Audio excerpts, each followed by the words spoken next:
today we will be studying about the topic transportation. Okay, this is your next topic of the chapter life processes. Now transportation involves circulation of fluids inside the body of the man, human body. Now the circulatory system of human body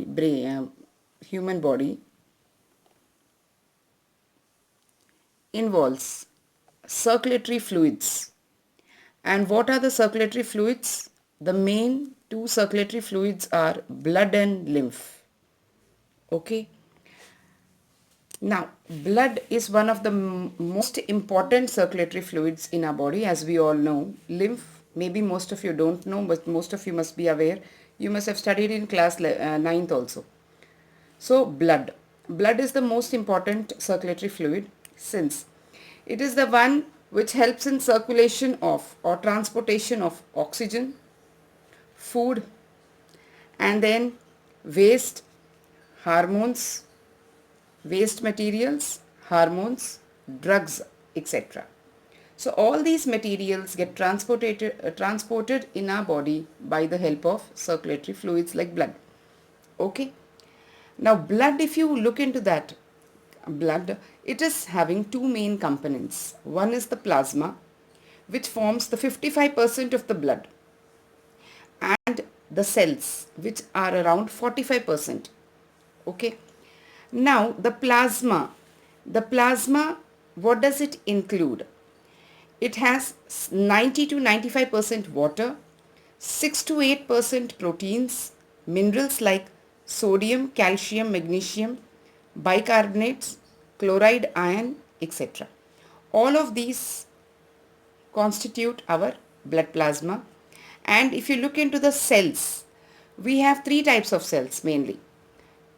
One is the RBC, they are the RBCs, which are called the erythrocytes.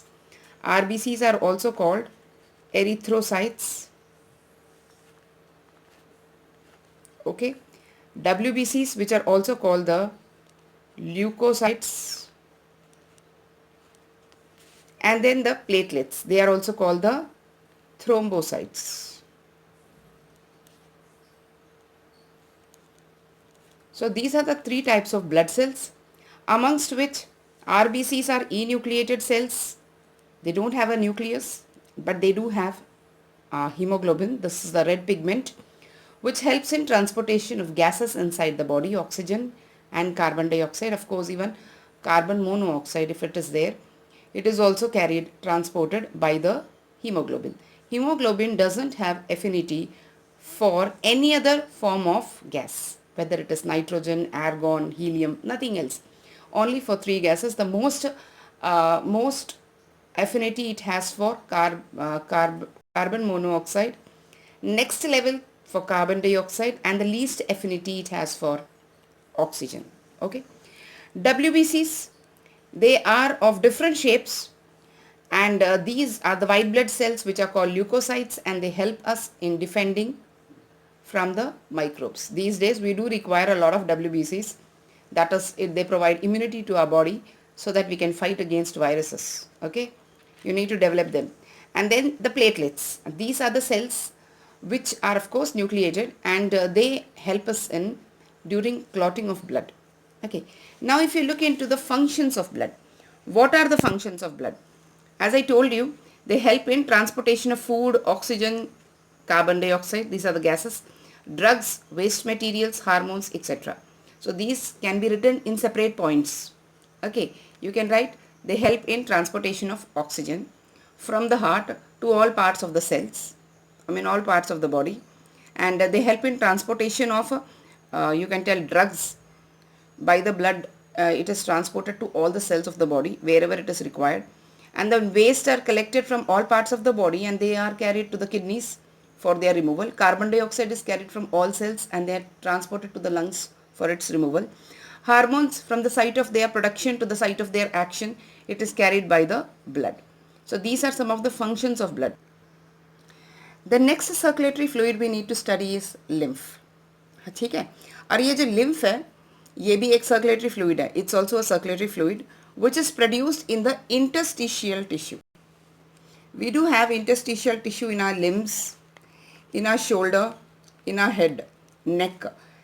In all these parts, lymph is produced, okay, and it is transported through the lymph vessels. They move in separate vessels called lymph vessels, and they move in a unidirectional way, okay. In a single direction, they move from the parts where they are produced towards the heart. And finally, what happens in the heart? They mix with the impure blood in the right auricle, okay. In the right auricle, they mix with the impure blood. This is what is happening. Now, what is the lymph made up of? What is the composition of lymph? Now, if we talk about lymph, lymph also has got plasma, as I told you, in the blood. Same composition, okay. And other than the plasma, it has only WBCs. It has only leukocytes, rather lymphocytes. Specific WBCs called lymphocytes are present. It lacks RBCs, it lacks platelets. It has only these two components in it. That imparts it a pale yellowish colored. It's a pale yellow colored fluid. Okay. Now, what about the functions of lymph? Now, lymph performs three main functions. Children, this does come in the exam. Okay, you must be knowing what are the functions of lymph. I have given you 3 points because maximum the question will come for 3 marks, or it may come for 2 marks or 1 mark. Not more than 3 marks. So 3 points are more than sufficient. It helps in removal of large molecule waste or debris of the cells. Now, what's that? Let's look into that point. Imagine if this is a cell. I have just tried to show you a cell.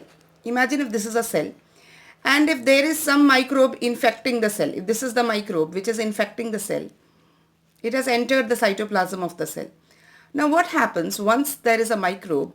Then in our blood, WBCs come which penetrate out through the capillaries. If this is the artery, the red colored one, this is the vein. I mean, these are the veins. They are the blue colored one, and in between they are the capillaries which combine them, which join them through the blood capillaries, because they are having the thinnest, you can tell, plasma membrane.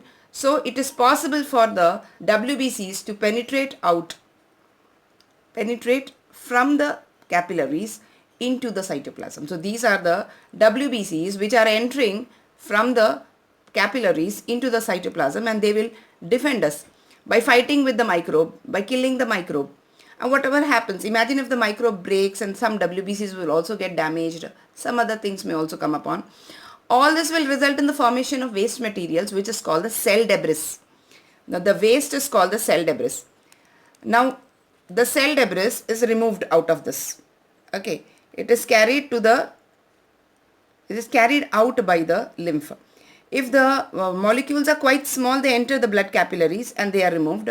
And if the size is quite larger, I have drawn here a little bit, larger ones, then they can't enter the capillaries. They do enter the lymph vessels, and the lymph will then further transfer it. Okay, they will carry it to be thrown. That is the function of lymph there. Lymph also helps in absorption of digested fats. You can tell fats doesn't get completely digested. Whatever it forms, fatty acids, cholesterol is as such, or glycerol or glycerides, they form measles with bile juices. When I taught you digestive system, I taught you this. And then those measles, they are absorbed by the lymph vessels. They cannot be absorbed by the blood capillaries because they have a larger size, okay, larger molecular size, and therefore they get absorbed by the lymph, okay, which are present in the lymph vessels, which are present in the villi and microvilli. This is the second function of lymph. And the third one is lymph supplies WBCs. Lymph also has got lymphocytes or WBCs for providing us defense against the microbes. So these are the functions of lymph. So children, thanks to watch the video. I hope you have understood whatever I have taught. You can make notes, okay, if you have understood, and go through the NCERT text properly. Till then, take care. I'll take the class later. I'll send you the next video after.